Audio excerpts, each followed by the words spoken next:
seen them get to a tag team belt or whatever before, so we don't really want to see it again. I feel like that's happening. I mean, the other good example, I suppose, would be, and they have just lost it, of course, but American Alpha. I feel like all that buzz they had going up was all there, but I think that we'd already seen their kind of rise, and it kind of just took a bit of sting out of it a little bit. So I feel they have to be careful in NXT to how much they're doing with them sometimes. You don't want to give them... It's a bit like Shinsuke Nakamura in a sense. You don't want to get all the best stuff out of him before he gets to the main roster, because how much of his sort of magic will be lost by the time he gets to the main roster. I feel the more some of these people are down there, the harder it's going to be for them when they get onto the main roster to make a fresh impact, if you like. So, so for me, I go with the Authors of Pain on this one. Matt, is that the same for you? Yeah, same for me there. Yeah, definitely think they could benefit a lot more from that. Cool. And now we move on to the NXT Women's Championship, and of course, Asuka's been an amazing revelation down there. I think she's definitely held up. I feel like without her, they're gonna miss a huge gap. When it's time for her to go. But Ember Moon, she's been making some waves as well. It's an interesting one. I think this has a really good potential to do a great match, first and foremost. But if I was WWE and I was the guy doing this, I'd still have Asuka undefeated, and I'd still have her retain the title. And even if it's one of those things, Matt. It's like every time somebody, like you said, goes, they have to lose. But I think it's about time now where we see somebody just kind of like retire the title, and the title just becomes vacant. When they move up, I think this is a perfect opportunity for that. I feel with Asuka. How do you? What have you done? I mean, have you rate the sort of feud these two have had going into this one, Matt? Because it's been one of the more longer ones. It's kind of a weird one, isn't it? It's face versus face as well for yeah, a start. Yeah. And it's like, I'm not sure what kind of reaction they're looking for from the crowd, because I'm assuming a lot of the crowd are going to be behind Asuka, and it's like they're trying to make a new star out of Ember Moon, but they're not really giving her much traction putting her against Asuka, because it's going to do the opposite effect. People are going to sort of want her to lose. So it is a little bit of a strange one. I'm much more along your way of thinking. I really hope that Asuka retains and they come up with another solution. I mean, the ground rules have already been set. We saw that when Paige challenged AJ and she won the title and then had to drop the NXT Women's title. So the ground rules are already laid flat on that. So I'm just hoping something similar to that happens, and within this short time span after WrestleMania, and then we can just move forward that way. But I'm not too sure what good that does Ember Moon, but I'm not the one booking it. Yeah, no, I'm with you there.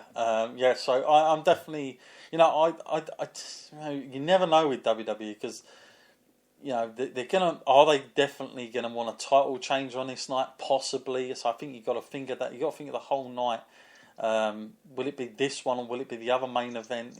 It's a difficult call, but I'm going to say, for the sake, please, especially of what I've seen on the Raw side of the women lately, I would like to see them keep something consistent, something to go with when she gets to the main roster, and keep her undefeated. So my call there is that they have her retain her title. Matt, I'm guessing that'll be the same from you as well. Yeah, I've got my fingers crossed. Yeah, gonna need everything crossed on that one. Yep, okay. And then of course the main event, Matt, the guy that made his debut, of course, just last year, Matt, this time, and what a run he's had. And of course Bobby Roode, he was just spotted in the crowd last year, Matt. So he's had a big 12 months as well. Bobby Roode, the champion, up against Shinsuke Nakamura. Of course, this is this goes back to, when was it, the Royal Rumble, Matt, where we saw a very strange kind of booking to the match, but then I think everybody kind of got the story and where it was going and how he won it, and he's had a bit of a run, hasn't he? What have you made of the feud, Matt? And is it the classic case that these two are literally, because it feels to me, Matt, that these two are the only main eventers that they've got there at the moment in terms of NXT. and this is the only way they could have possibly gone. But I just couldn't see anyone else coming up from anywhere at that point. So I kind of guessed that they would have to go with this a little bit longer. But is it still? I mean, it's still a big draw, I'm guessing, with the name power, Matt. But is it still as? Are we still anticipating as much as the first time round? Yeah, I think this will be better than the first time round.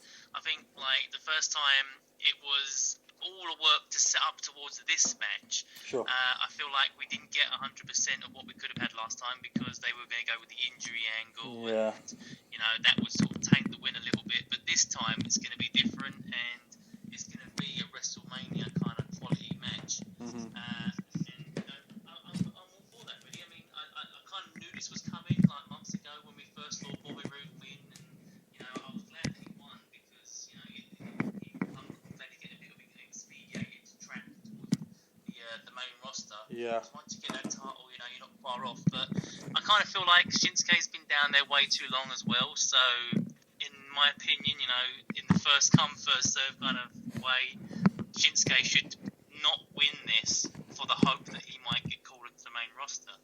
Yeah, it's kind of one of those situations. It's like double-edged sword, isn't it? Because you want Nakamura to be strong, but at the same time you want him on the main roster. So how do you go about this? It's very, very difficult. I feel like Nakamura is well overdue. Personally, I find it frustrating that he didn't get to go in like AJ and just perform at the high level, because I think he was one of the few guys that could. I know that everybody talks about his language barrier and stuff like this, but sometimes you've either got it or you haven't, and I feel like Nakamura's had it.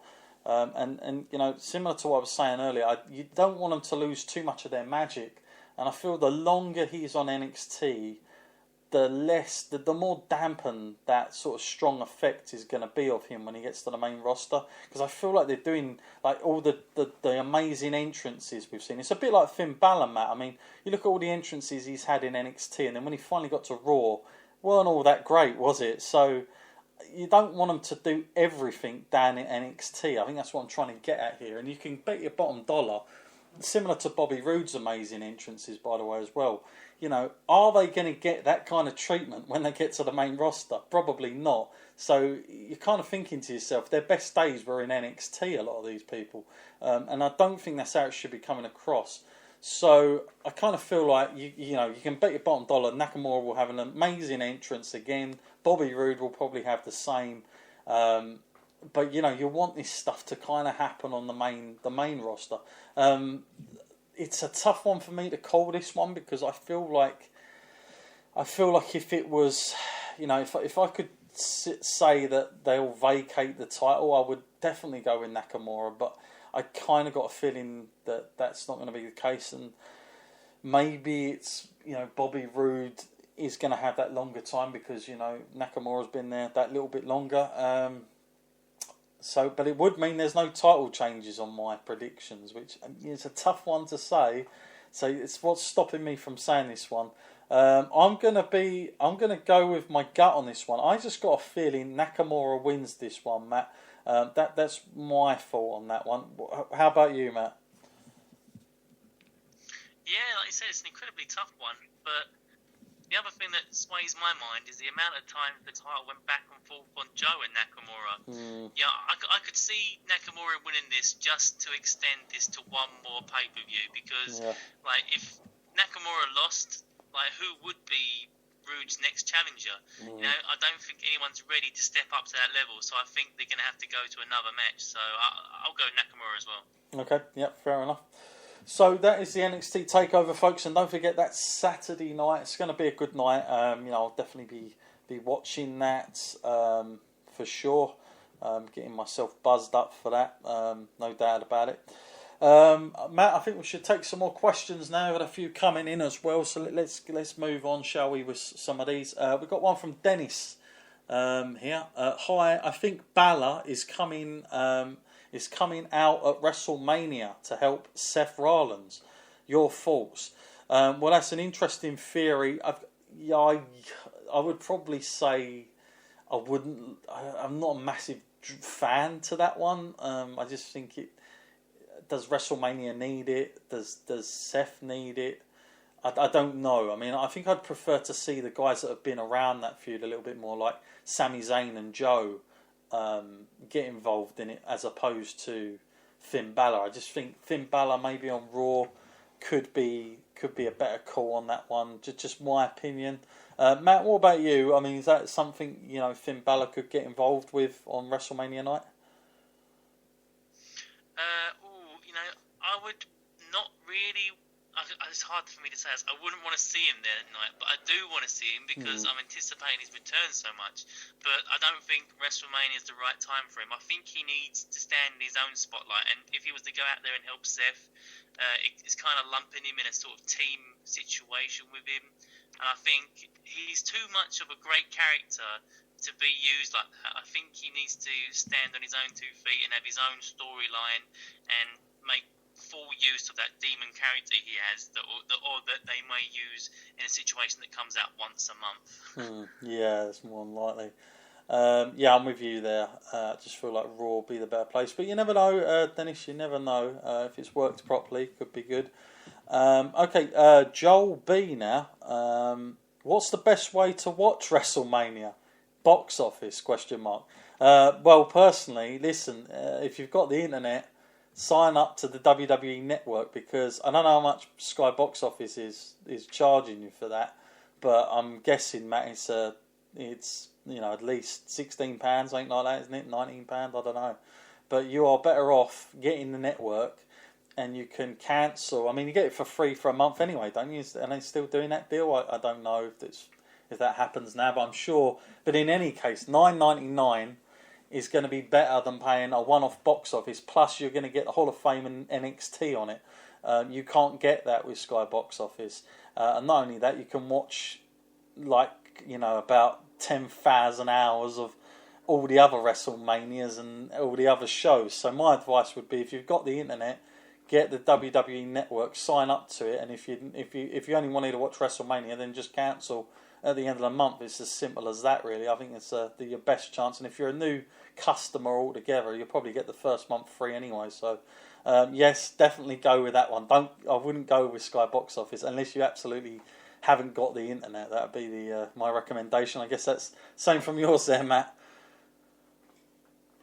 Yeah, the network is so much more easier to get on with, and the price, you can't argue with that, especially when they're giving it away half the time for free, I would definitely say network. Since I've had it, I haven't really thought about ditching it or going to any other way. It's just so much more convenient. Yeah, definitely, and it's so much, it's cheaper. So, it's not just about having more content. I mean, it's cheaper. So, I think that's your best bet. Okay, regular listener here, DX1, he's back. So, finally, we are here. I'm not as hyped as I should be, but I think it's going to be better than what people think. I do like Triple H, but I feel he puts himself over too much, and it's not helping Seth in his promos. Your thoughts? Triple H wins for me. Well, that's his prediction there. Matt, do you think that Triple H, I mean, I'm guessing he's talking about some of the promos he's done. Does Triple H put himself over too much, or is that just Triple H being Triple H? Or is Triple H... I mean, I find Triple H in a precarious position because... I mean, it's a bit like that video I shared with you. He's on that, Stephanie's on it, and they're good people. And they're sending these videos out. It's a really mixed message, because then at the same time you need to hate Triple H for this feud, because this guy's not wants it his own way, best for business, getting rid of Foley, have a nice day, adds all those little remarks in. I think it's just a difficult thing, Matt, isn't it? I mean, it's just a real... It's confusing sometimes to what we should do with Stephanie and Triple H, because Stephanie does all this great work for charities, sticks up for the bullying campaign, yet she bullies Mick Foley. How do you go about? First of all, Matt, how do you perceive the Seth Rollins Triple H thing? Do you think Triple H has put himself over a little bit too much, or do you think that was just Triple H being Triple H? I think he has to kind of put himself over that way. He has to make himself seem like a big draw, so that if Seth Rollins does beat him, it looks like he's overcome a